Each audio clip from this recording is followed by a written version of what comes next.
Welcome to American Dream TV's Selling Seattle. I'm your host, Kyle Moore. The Seattle Waterfront and Elliott Bay is probably our most photographed item around here that's not the Space Needle. But for 70 years, this beautiful site had an eyesore right in front of it. It was a two-story, two-lane highway called the Alaskan Way Viaduct. But following the 2001 Nisqually quake, serious problems with the foundation and the safety structures started to show. The city made the decision that it was time to remove the viaduct, and in its place was born the Alaskan Way Tunnel. The Alaskan Way Tunnel is 3 miles long, a double-decker tunnel starting at the stadiums, going under Pioneer Square, the waterfront, and then coming above ground at Mercer Street and the Seattle Center. At a cost of nearly $4 billion, the project took 6 years to complete.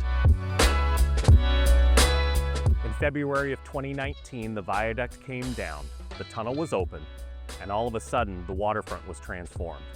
Today, I want to show you some of the great additions that came in place when you lose a freeway and gain a waterfront.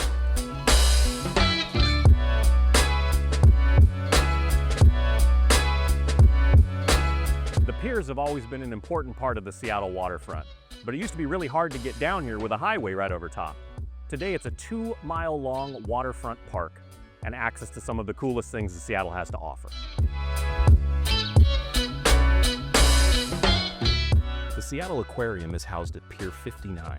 The new pavilion and the original aquarium have many hands-on features, as well as the world-famous sea otters and fur seals, each with their own webcam and online presence. Another staple of the waterfront is Ivar's Acres of Clams. Opened in 1938 as the original aquarium, 1946, Ivar Hagelin converted it to a restaurant where he served clams, fish and chips to locals, tourists, and quite a few seagulls.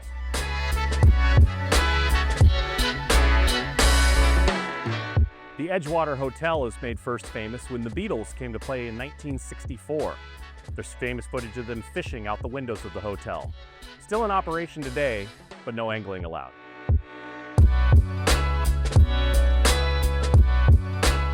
And obviously with the waterfront, there's lots of opportunities for boating. From the Washington State Ferry system to the Victoria Clipper, the fastest way to get to Victoria, Canada. In 2.5 hours, you could be from Seattle to a whole other country.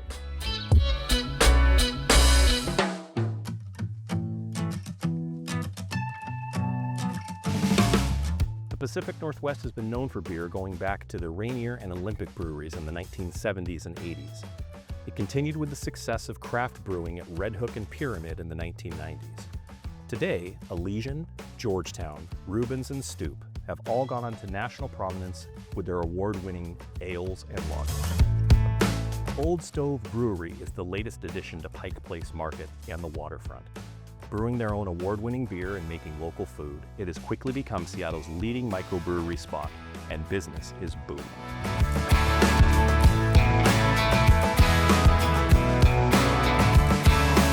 One of the best additions to the area with the viaduct down is Old Stove Brewing. I'm here today with their Executive Chef Joe Labbat. Thanks for having us, Joe. It's so busy out here, it's nice to catch a little bit of time with you. No problem. Happy to be here. What do you think makes this place so popular?